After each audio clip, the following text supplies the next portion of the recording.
يلا بقى شوية نشاط كده وننضف مطبخنا قبل رمضان. هعمل لكم الخلطة الخارقة للدهون يا جماعة، ولا تشتري من بره ولا ايدك تلتهب ولا يحصل لك اي حاجة. وخلطة مكوناتها بسيطة جدا وموجودة عندنا كلنا في البيت. وده شكل المطبخ وشكل السيراميك.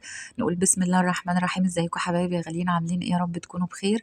كوباية بيكربونات الصوديوم، كوباية خل، ونقلبهم كويس. اول ما بتحطي الخل على البيكربونات بتلاقيه فار كده، فتفضلي تقلبي لغاية ما الكربونات تدوب كده. وبعد كده ننزل بكوباية كلوريكس ألوان، وبعد كده كوباية صابون سائل. بس كده، هي دي الخلطة بتاعتنا. ونزود بقى 2 لتر أو 3 لتر مية من الحنفية عادي جدا ونقلب. عايزة أقول لكم يا جماعة، للبوتاجاز، للحيطة، للسيراميك، للشفاطات، لأي دهون صعبة عندك ورا البوتاجاز، تحت البوتاجاز، تحت المطبخ، في كل حتة هنعمل بيها النهاردة. وهطبق كمان معاكم. انا كده بعد ما خلاص قلبتها كويس جدا حطيتها بقى في بخاخة كده. وبعد كده بترشي بقى في الاماكن اللي انتي اكتر مكان فيه دهون، هو المكان اللي فوق البوتاجاز واللي فوق واللي تحت البوتاجاز. يعني عايزة اقولك انا دلوقتي هتشوفي يعني الدهون بتدوب ازاي يعني. وبليفة بقى فيها سلكة خشنة أو من غير سلكة. هوريكي كمان لو انت الدهون اللي عندك يعني مش صعبة قوي، بترشي عليها وبحتة بس.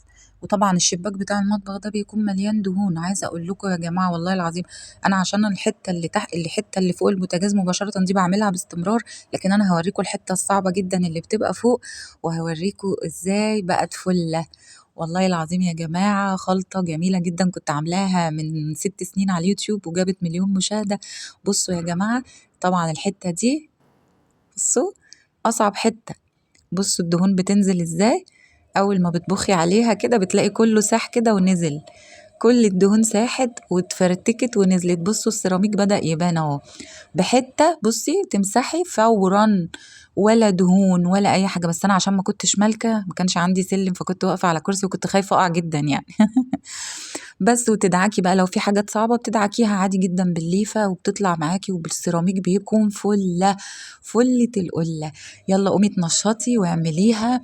وعايزة اوريكم كمان عملت شوية تجديدات كده في المطبخ عشان نفسيتي وعشان رمضان اعرف اقف فيه كده، لان احنا بنقف فيه فترات طويلة في رمضان، فالواحد لازم يجدد كده. وجددت بحاجات بسيطة يعني مش غالية قوي. بصوا، بصوا الدهون يا جماعة بحتة، والله والله بحتة هتطلع معاكي. السلك بقى، السلك بتاع المطبخ دايما بيكون فيه دهون كتير جدا. بصوا انا هوريكم بالليفة طلعت في ثواني بالحتة.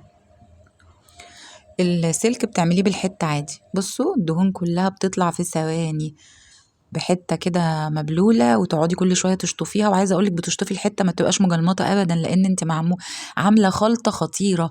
الخلطة دي يا جماعة يعني خلطتي المعتمدة. وزي ما قلت لكم كنت عاملاها من 6 سنين على اليوتيوب، وكانت جايبة في قناتي اللي اتقفلت. وكانت جايبة 1,000,000 مشاهدة، والناس كتير جربتها جدا وشكرتني في التعليقات وقالت لي انت ريحتينا من حاجات كتير وكيماويات كانت ايدينا بتلتهب وكانت ايدينا بتتعور، وما احناش عارفين الكيماويات اللي احنا بنستعملها دي ايه ومش عارف ايه. لكن يا جماعة والله العظيم، بصوا بقى اكتر حاجة بتبقى في المطبخ صعبة جدا الشفاط. بس انا يعني بعد ما غسلته وخلصته، بصوا شطفته وخليته زي الفل. تعالوا بقى نعمل خلطة للعيون بتاعة البوتاجاز. بنحطها في طبق كده، لميها كلها كده في طبق. تمام. وكيس بيكنج باودر وشوية خل كده، قولي ربع كوباية خل. بصي الفوران اللي بيحصل ده هينزل لك بقى كل الحاجات اللي فيها. وكوباية يعني لترين مية سخنة، وتسيبيها تتنقع في الموضوع ده نص ساعة أو ساعة بالكتير، عبال ما تغسلي البوتاجاز تكون انت ايه، تكون اتنقعت. بصوا انا عندي البوتاجاز بتاعي محروق يا جماعة. اللي فيه البوتاجاز ده حرق، لان البوتاجاز بتاعي كان بيولع من جوه من الداخل. فطبعا العين الكبيرة اتحرقت والعين الصغيرة كمان، لكن بقية العيون ما شاء الله كويسة يعني. فانا نفسي اغير الوش بتاعه ده خالص، نفسي امنية حياتي اغير الوش بتاعه.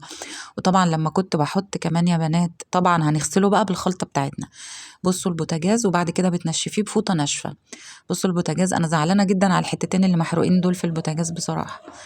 بصوا بقى يا جماعة، بتيجي بقى تدعكي بقى بحتة سلكة، الحاجة بتطلع معاكي من غير بقى تعب ولا مجهود. عايزة اقول لكم ان الكربونات البيكنج باودر مع الخل بيعملوا فوران. تيجي تدعكي الحاجة تطلع معاكي في ثواني. قومي تنشطي بقى واعملي مطبخك وخليه زي الفل. بصوا، جميل جدا جدا. ودعكي بقى كويس كده. الله اكبر، الله اعظم، العزة والجلالة بالله. بصوا يا جماعة، شايفين شكلها قبل وبعد؟ خطير، جميل جدا. عايزه اقول لكم ان الخلطه دي حلوه جدا جدا، اللي هي الكربونات وعلى الخل على الكلوريكس الالوان على الصابون السائل. ممكن تعملي بقى تكتري الكميه زي ما انت عايزه، بس انا عايزه اقول لكم الكميه دي كفت المطبخ والحمام والحيطه اللي بره قدام المطبخ. بصوا البوتاجاز بقى جديد، خطير. ما انصحش ابدا يا بنات ان انتوا تفرشوا الورق الالومنيوم بتاع البوتاجاز، لانه بقع لي البوتاجاز وخلى عندي بقعه كده غامقه في البوتاجاز مع انه استلس يعني. بصوا يا جماعه، الحيطه بقت فلت الفله، الحيطه كلها اتغسلت، والارض كمان اللي تحت البوتاجاز دعكتها، بس ما عرفتش اصور لكم، بس وريتكم في الاخر.